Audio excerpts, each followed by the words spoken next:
ഈ നടിയെ ആക്രമിച്ച കേസുമായി ബന്ധപ്പെട്ട വിധി ഇന്നലെ വന്നിരുന്നു. അപ്പോൾ മന്ത്രിമാരടക്കം വ്യക്തമാക്കി അപ്പീൽ പോകുന്നു. അപ്പോൾ ചലച്ചിത്ര മേഖലയിൽ നിന്നുകൂടിയുള്ള മന്ത്രി എന്ന നിലയ്ക്ക് ഈ വിഷയത്തിൽ എന്താണ് പ്രതികരണം? ചലച്ചിത്രത്തിൻ്റെ മന്ത്രിയല്ല, ഞാൻ ചലച്ചിത്ര നടൻ എന്ന നിലയിൽ എൻ്റെ തൊഴിലാണ് സിനിമാഭിനയം. അത് വേറെയാണ്, രാഷ്ട്രീയം വേറെയാണ്. ഈ ഒരു ഭരണഘടനാപരമായി സത്യപ്രതിജ്ഞ ചെയ്ത അധികാരമേറ്റെടുത്ത ഒരു മന്ത്രി, ഒരു MLA, ഞാൻ പറയുന്നത് ഏത് കോടതി വിധിയെയും നമ്മൾ മാനിക്കും. പിന്നെ ആ കോടതി വിധിയിൽ അപാകതയുണ്ട് എന്ന് സർക്കാരിന് തോന്നിയാൽ, പ്രോസിക്യൂഷന് തോന്നിയാൽ അപ്പീൽ പോകും എന്ന് നിയമമന്ത്രി പ്രഖ്യാപിച്ചിട്ടുണ്ട്. അത് എല്ലായ്പ്പോഴും ഉള്ള ഒരു കാര്യമാണ്. ഏത് കേസിൻ്റെ വിധി വന്നാലും അതിൽ പ്രോസിക്യൂഷൻ്റെ വാദങ്ങൾ ശരിയല്ല, പൂർണ്ണമായി അംഗീകരിക്കപ്പെട്ടില്ലെങ്കിൽ അല്ലെങ്കിൽ പൂർണ്ണമായി തള്ളിക്കളഞ്ഞിട്ടുണ്ടെങ്കിൽ അതിനെതിരെ അപ്പീൽ പോകും. അതിന് യാതൊരു സംശയവും വേണ്ട, അപ്പീൽ പോകുമല്ലോ.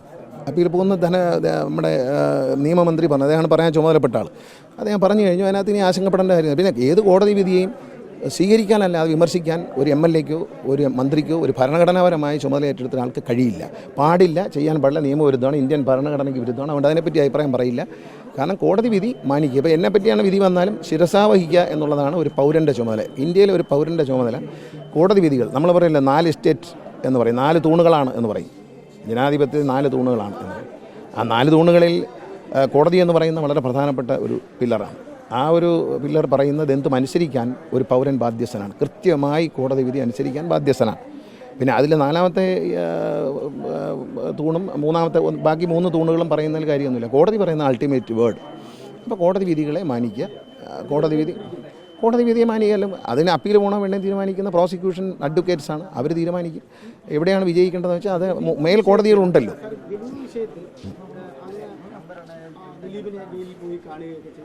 അതൊക്കെ എൻ്റെ പേഴ്സണൽ കാര്യങ്ങളല്ലേ, പേഴ്സണൽ കാര്യം അല്ല. അതൊക്കെ നാട്ടുകാർ, ദൈവം തീരുമാനിക്കുന്ന കാര്യങ്ങളല്ല. നമ്മളെന്തോ കാര്യം, കോടതി പറയുന്നതാണ് അൾട്ടിമേറ്റ് വാക്ക്. അതിനെ പറ്റി ഒരു അഭിപ്രായം പറയാനില്ല. കോടതി എന്തു പറയുന്നു അത് ശരിയെന്ന് പറയുക.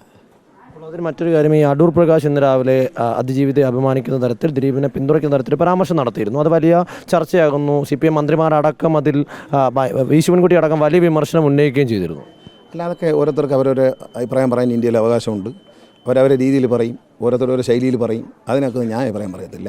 കാരണം എൻ്റെ ഒരു കാഴ്ചപ്പാടിൽ ആളുകൾക്ക് അവരവരുടെ വ്യക്തിപരമായ അഭിപ്രായവും ഒക്കെ പറയാനുള്ള അവകാശവും അധികാരമുണ്ട്. ഞാൻ ചിന്തിക്കുന്നതൊക്കെ വേറെ ആൾ ചിന്തിക്കണം, ഞാൻ ചിന്തിക്കുന്നതൊക്കെ വേറെ ആൾ പറയണം എന്ന് ചിന്തിക്കാൻ ഞാനാരാ? നമ്മുടെ മക്കൾ പോലും പറഞ്ഞാൽ കേൾക്കൂ. നമ്മൾ പറയുന്നതിനൊക്കെയാണോ മക്കൾ മറുപടി പറയും? ആണോ? നിങ്ങൾ അച്ഛനും അമ്മയും പറയുന്നതിനൊക്കെയാണോ നിങ്ങൾ കാര്യം പറഞ്ഞല്ലേ? അപ്പോൾ അതൊക്കെ ഓരോ പൗരൻ്റെ സ്വാതന്ത്ര്യമാണ്. അതിനൊന്നും ഞാൻ അഭിപ്രായം പറയത്തില്ല. അദ്ദേഹം അദ്ദേഹത്തിൻ്റെ ഭാഷ ഉപയോഗിക്കുന്നു, ഞാൻ എൻ്റെ ഭാഷ ഉപയോഗിക്കുന്നു, മറ്റൊരാളുടെ ഭാഷ ഉപയോഗിക്കുന്നു. അതൊന്നും നമുക്ക് മാധ്യമങ്ങൾക്കോ നമ്മളെ ജനപ്രതിനിധികൾക്കോ അതിൽ അഭിപ്രായം പറയേണ്ട കാര്യമില്ല. ഓരോരുത്തർ ഓരോ, ഇപ്പോൾ നമ്മൾ സോഷ്യൽ മീഡിയ എടുത്തു നോക്കിയാൽ പലരും പല വിധത്തിലാണ് പ്രതികരിക്കുന്നത്. പണ്ടും ഞാൻ പറയുന്നത്, പണ്ടൊരു തമാശയുണ്ട്. നമ്മുടെ നാട്ടിലൊരു ചൊല്ലുണ്ട്, അമ്മയെ തല്ലിയാലും 2 അഭിപ്രായം എന്ന് പറയും. ഇവിടെ ഇപ്പോൾ സോഷ്യൽ മീഡിയ വന്നതിന് ശേഷം അമ്മയെ തല്ലിയാലും 5 അഭിപ്രായം, പല സൈസാണ്. അപ്പോൾ അതുകൊണ്ട് അതിലൊന്നും അഭിപ്രായം പറയുന്നില്ല.